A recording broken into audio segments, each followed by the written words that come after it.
안녕하세요. 안녕하세요. 네, 만나서 반갑습니다. 여러분들과 식품위생을 앞으로 같이 공부해 나갈 김지연입니다.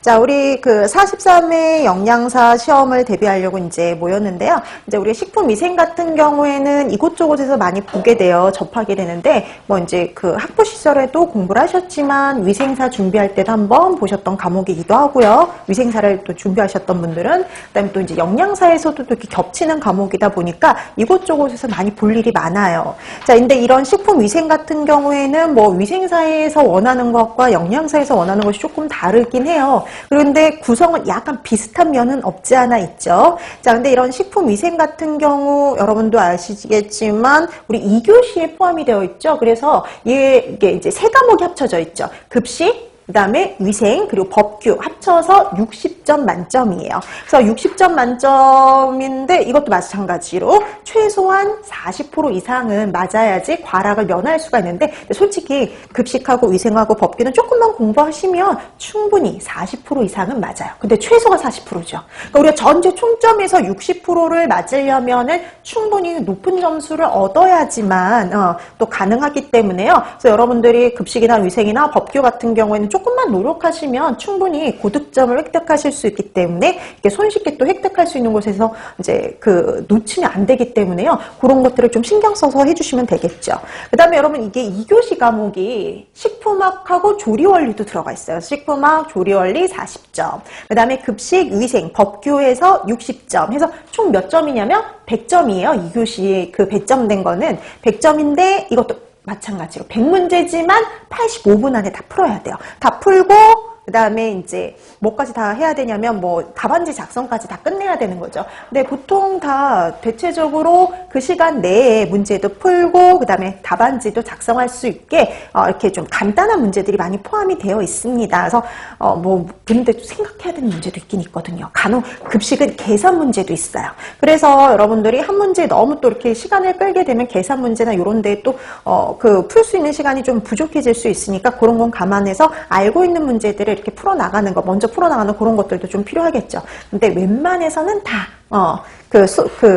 제한된 시간 내에 다 할 수 있는 그 분량으로 나오니까요. 요즘에는 문제가 좀 많이 간단해졌다라고 생각하시면 될 것 같아요. 그럼 이제 급식, 위생, 법규 합쳐서 60문항이 나온다 그랬잖아요. 근데 거기에서 한 식품위생이 차지하는 한 15문제 정도라고 생각하시면 될 것 같아요. 그래서 오늘 나눠드렸단다. 오늘 책을 보시면 차례부터 보세요. 차례 보시면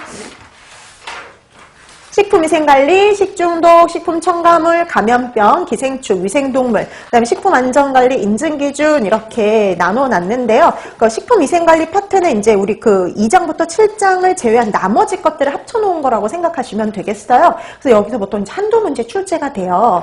그 다음에 식중독 파트가 메인이에요.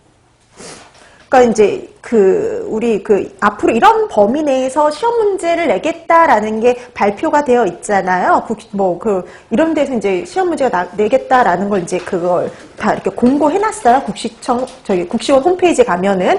근데 거기 보면 식중독하고 첨가물을 묶어놨어요. 그래서 예, 식중독 첨가물 합쳐서 8문제에서 10문제 정도 출제가 된다라고 생각하시면 될 것 같은데, 보통 8문제에서 10문제 정도가 식중독, 첨가물 파트에서 나오는데 첨가물은 작년에 안 나왔어요. 그렇다고 공부 안 하냐? 재작년엔 또 나왔어요.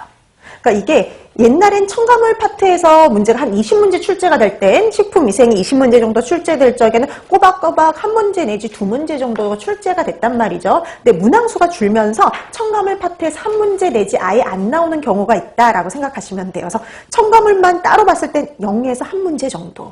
그 다음에 여러분 식중독은 8문제에서 10문제 정도라고 했잖아요. 작년엔 한 10문제 정도 나왔어요. 거의 다 어디서 나온 거예요? 식중독. 그러니까 여러분 딱 봐도 시간이 너무 없다 그럼 식중독만이라도 공부를 하시라는 소리예요. 그만큼 식중독에서 집중해서 시험 문제가 출제가 됩니다. 그래서 분량도 제일 많아요. 우리가 공부할 분량도 제일 많지만 거의 대다수가 식중독에서 문제가 출제된다라고 생각하시면 될 것 같아요. 자, 그 다음에 식품과 감염병에서는 보통 한두 문제 정도. 그 다음에 기생충에서 한 문제 정도. 그 다음에 위생 동물 있잖아요. 이 위생해충에서는 아예 안 나오거나 한 문제. 그러니까 이 위생해충 파트는요, 매년 나오는 파트가 아니에요. 어쩌다 한 번씩, 몇 년에 한 번씩 나와요. 그렇다고 아예 안 나오는 게 아니라 뭐 잊을만 하면 한 번씩 나오는 파트라고 생각하시면 되겠고요. 네, 마지막이 식품안전관리 인증 기준인데 보통 평균적으로 한 문제 정도라고 생각하시면 됩니다. 그러니까 이렇게 구성이 되어 있으니까 식중독을 특히 열심히 해야 되겠구나라는 생각이 들죠. 그래서 여러분들이 특히 식중독 파트는 집중적으로 좀 공부해 주시면 좋을 것 같아요. 자, 그럼 이제 이 식품위생도 생리학하고 수업은 똑같이 진행이 돼요. 그래서 열심히 수업 시간에 여러분들이 수업을 들으시고 필요한 부분은 노트 필기하시고 그 다음에 여러분 되도록이면 이제 특히 식중독 파트는 자세히 공부하겠지만 나머지 파트는 간단하게 공부해 두시면 돼요. 그러니까 얼마나 간단하게 정리하느냐 이런 거요. 그래서 되도록이면 식품위생은요 집에 가서 그날 공부한 건 한 페이지 내로 다 정리를 하세요. 간단하게. 한 페이지 내로 정리를 해서 그렇게 모아두게 되면은요. 한 8장 내지 7장 정도밖에 모이지 않을 거예요. 그러다 보면 그게 우리 여태까지 그 한 권의 분량을 다 정리하게 되는 거죠. 그래서 되도록이면 그날 한 내용은 딱 한 페이지 내의 분량으로 정리를 해서 갖고 있으시면 되게 좋을 것 같아요. 왜냐하면 특히 제가 중요하다고 이제 이렇게 포인트를 집어드리는 것들이 있을 거예요. 그런 것들 위주로 정리를 하시라는 거예요. 그러니까 우리가 나중에 가면은 식품위생에 대해서 되게 많은 시간을 쓸 수가 없어요. 영양학이나 아니면 식사요법이라든지 그 다음에 뭐 급식 이런 데에다 이렇게 좀 더 신경을 쓰다 보면은 여기다 신경을 쓸 시간이 좀 부족하거든요. 그럼 그때는 나중에 우리가 지금 했던 거 정리했던 것만 쭉 훑어봐도 된다는 소리예요. 그래서 중요하게 포인트 집어드리는 거 꼭 집에 가서 한 페이지 내로 꼭 정리를 해주시면 좋을 것 같습니다. 자, 그 다음에 그렇게 복습을 하고요. 그 다음에 그 다음 주에 오면은 우리가 복습할 시간 한 번 더 드린다.